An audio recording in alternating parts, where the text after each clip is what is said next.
Imaginez regarder un tableau qui vous glace le sang, qui vous force à regarder dans les abysses de la nature humaine. C'est ce que Goya a réussi à faire avec Saturne dévorant un de ses fils, un père dévorant son propre enfant, des yeux injectés de folie, des mains couvertes de sang. Qui était Francesco de Goya et pourquoi a-t-il peint une telle horreur?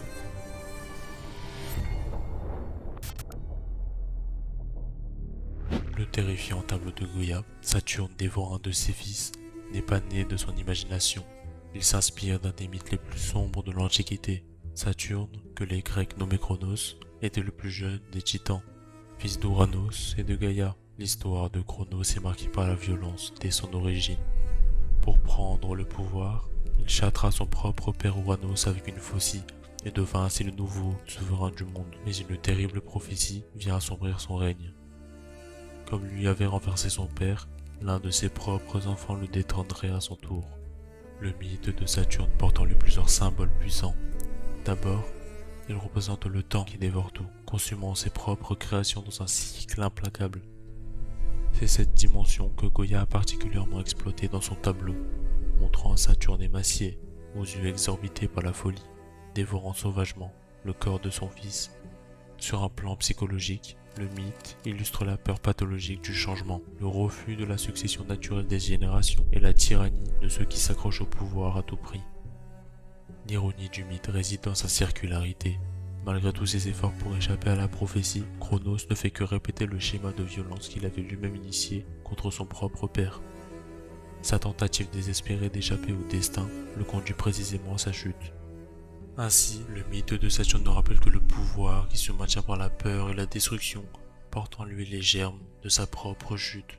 La toile de Goya, avec sa brutalité viscérale et sa noirceur psychologique, capture parfaitement cette tension entre le pouvoir, la peur et l'inéluctable marche du temps qui, comme Saturne, finit toujours par dévorer ses propres créations.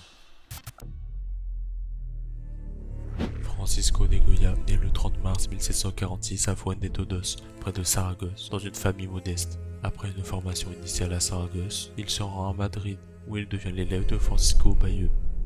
Sa carrière décolle véritablement lorsqu'il devient peintre officiel de la cour sous Charles III puis Charles IV, réalisant de nombreux portraits de la noblesse espagnole. L'œuvre de Goya connaît une transformation radicale au cours de sa vie. Ses premières créations, comme les cartons pour tapisserie, montrent des scènes colorées de la vie quotidienne espagnole. Ses portraits révèlent un talent exceptionnel pour capturer l'essence psychologique de ses modèles.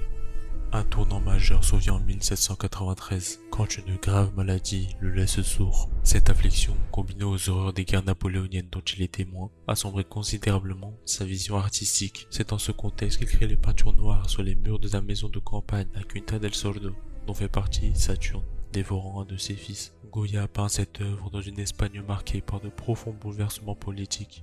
Après les horreurs de la guerre contre Napoléon, le pays connaît une restauration monarchique répressive sous Ferdinand VII.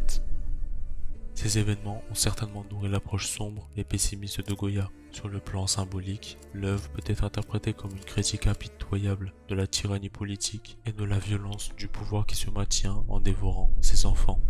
Métaphore des citoyens sacrifiés aux ambitions des puissants. On peut également y voir une réflexion sur le temps qui consume tout et sur les relations père-fils.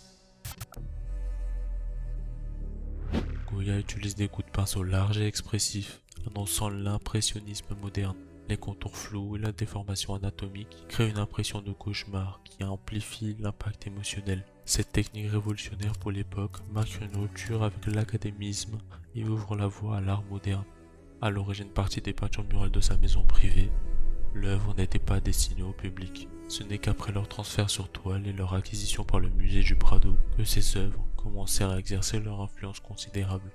Saturne, dévorant un de ses fils, est aujourd'hui reconnu comme l'une des œuvres les plus importantes de Goya et un jalon majeur dans l'histoire de l'art occidental. Son exploration des zones sombres de la psyché humaine a ouvert la voie à des mouvements comme l'expressionnisme et le surréalisme. Des artistes comme Munch, Bacon et Picasso ont reconnu leur dette envers la vision sans compromis de Goya. Près de 2 siècles après sa création, cette œuvre continue de nous confronter aux aspects les plus sombres de la nature humaine et du pouvoir, témoignant du génie artistique intemporel de Goya.